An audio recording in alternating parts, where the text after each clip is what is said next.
Bring that. Touchdown! San Francisco! McCaffrey's gonna score. He gets picked off by Hufanga. Fred Warner with the INT. George Kittle. That's a sackaroonie, baby. Ball is out. It is picked up. Run back the other way. Welcome back, ladies and gentlemen, to another episode of the Gold Rush Podcast. I am your host, Javen Takar. Thank you so much for tuning back into my show. Day 2 has rounded up, and we're going to talk about it now. So we talked about Ricky Pearsall yesterday. We're going to get into the picks for round 2 and round 3. A little bit, I was expecting a different direction, but they did address the areas of need that everybody was hoping for with cornerback and offensive tackle. So let's dive right in to the second round pick. Oh, actually, before I do, if you see a stain, please excuse. That is hot honey from Wingstop. So please excuse the little stain on my sweater. I'm not too sure if the camera picks it up, but I promise it's just hot honey. Alrighty, so round 2. So the 49ers sit there at 63rd overall. Guess who goes at pick number 62? That is right. Washington offensive tackle Roger Rosengarten, a guy who the 49ers have been connected with throughout this whole process. A guy that really seemed like he was making his way onto the Bay. John Lynch was probably had the phone call ready. He was sitting there just waiting for Baltimore to pick. And offensive tackle was an area of need for the Ravens as well, who picked at pick 62, excuse me. And I was saying, I think that this is going to be Sumataya, and the Niners can get Rosengarten. Either way, I think it's going to go tackle. And it definitely went that way, but not the way I was hoping for. The Ravens take Rosengarten. I'm like, okay, a little messed up, but I get it. Niners, we can settle down. We can get Kingsley Sumataya out of BYU. A first-round talent, a developmental tackle. He can sit under McKivitz and Trent Williams and really learn the ways and be a really, really good start in the future. Then we get that little IHOP trade alert. Huh? The Niners trade the pick to the Kansas City Chiefs. It seems like they just lost to in the Super Bowl, mind you, to move back one spot, to presumably give themselves a little bit more time to make this pick, because I think Rosengarten was the move. The Chiefs move up and they pick up Kingsley Sumataya. And the 49ers at number 64, they pick cornerback out of FSU, Renardo Green, who is very much an underrated gem. Cornerback was a position of need. A lot of fans are hoping that they would take them in the first round. But they go on ahead and they pick up this guy in the second round who is really, really underrated. He can be a solid starter on the other side of Charvarius Ward, bump Lenore on the inside, and this group can really progress to be a really, really good cornerback room. I mean, Lenore and Ward just themselves were really solid. It was just that third corner that was always lacking. Ambry Thomas, Logan Ryan. It was just that third spot, Isaiah Oliver, that was always getting picked on. But now we got a guy who can really stand in and hold his own on his side. This is the guy that locked down Malik Neighbors, the 6th overall pick. He allowed 2 catches. He had 1 pass breakup and an interception. Pull the interception up. Pull the interception up.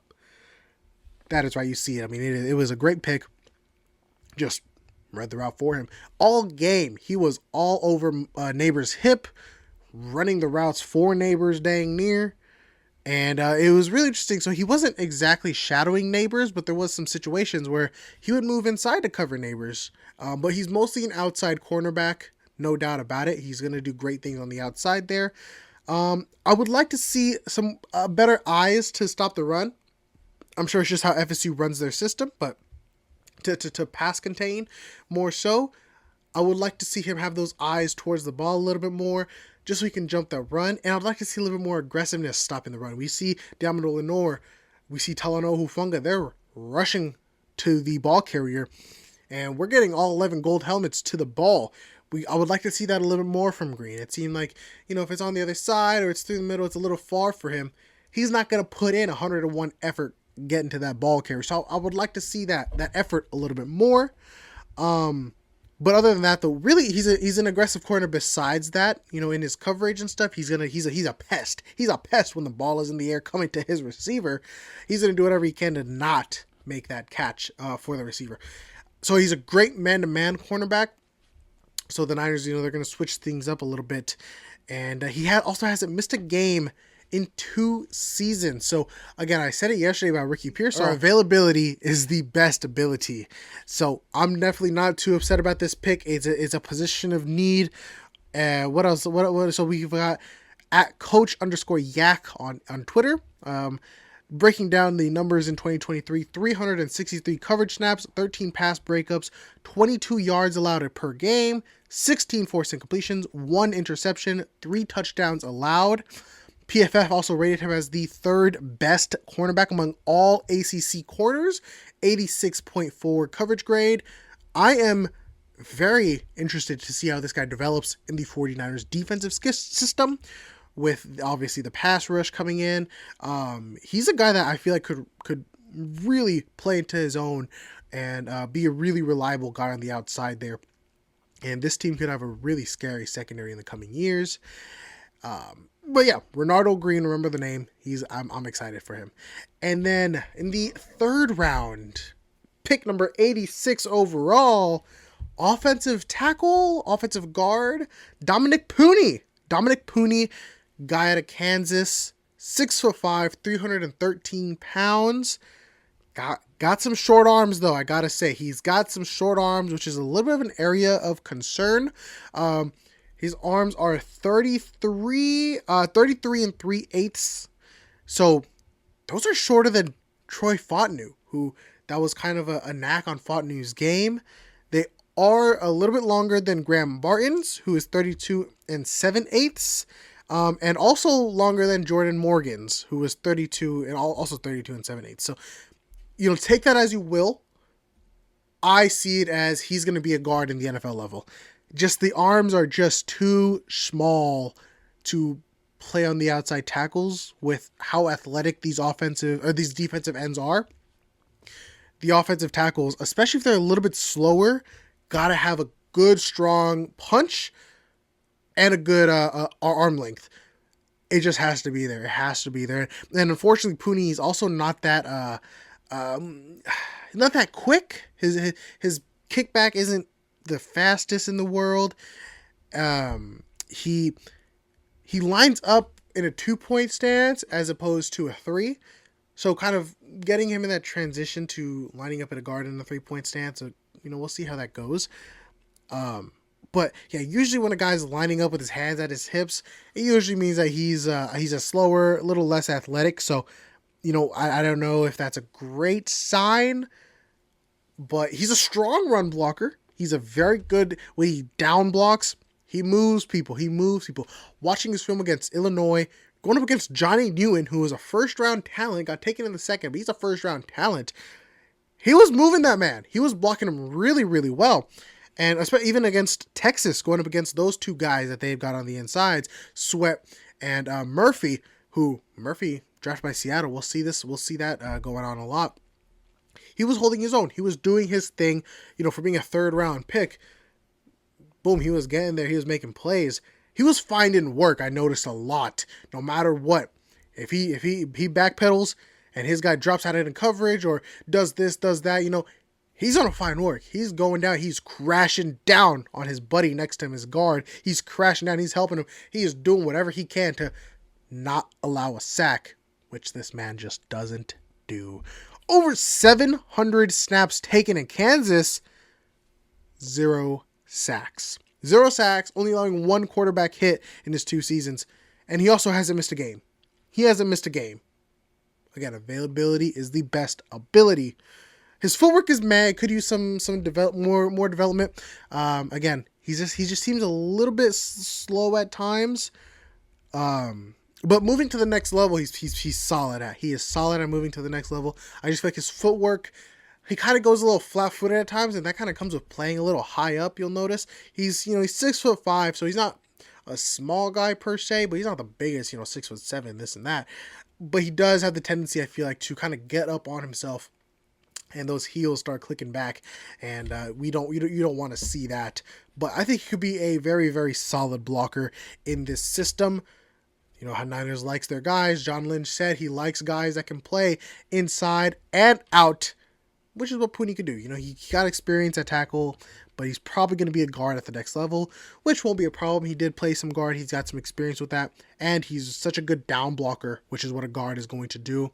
Against some of the athletic edges, you do see him struggle a little bit. You know, guys that are quicker than him, they're going to get him on the inside and out, and again, that footwork is just kind of tough to keep up with him.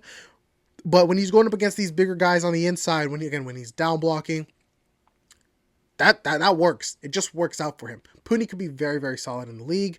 I think this is a great value pick in the third round. And yeah, I feel like both of these guys are going to be, they'll have their role. They'll have their role, and if they shine in the opportunities that they are given, you know, they're going to take off, and it's going to be very, very good. It's going to be very, very solid. I'm very excited to see these two on the field. Hopefully, you know, Puni is going to have to fight for his spot. Absolutely. The right guard position, Feliciano, Burford. I mean, that's a, now you're adding Puni in there to try to compete with those two guys. It'll be interesting to see if they have him try to play some center. I'm not too sure if he's athletic enough to play center, but if he wants to go in there and he wants to compete, I'm open to it. I would like to see that. And then obviously left guard, left tackle, that is pretty solidified. And then the right tackle with Colton McKivitz, again, he can come in there and compete because it'll only make him and McKivitz better. So Puni, we'll see what he's got in him, if he's got that dog in him or not. Green, he's got that dog in him. He's going to lock down some folks. He goes tit for tat, step for step. He's on guys' hips. And he's going to go where you're going. I mean, sticky coverage. So yeah, that's going to wrap up the day 2 picks for the 49ers. I'm happy with them personally. So far, I would probably give day 1 and day 2 maybe a B minus, maybe a B if I'm feeling generous. I think that Green and Puni are great value picks. Pearsall, you know, we talked about him yesterday. He was a fine pick, maybe a little bit of a reach, but he's going to be really well in the system. And that's really all that it comes down to. Guys playing well in the Shanahan scheme, in the Shanahan system. And we truly never know what this team is going to do next. So I will catch y'all after day 3. Another day. Ayuk and Debo are still on the team. And this has been fun. So I will see you on the next one. Check out the description below for the rest of the socials for my other podcast, Run Amok, where I'm going to go over the entire first round. I will see y'all there. Check out the TikToks. Of course, everything in the description below.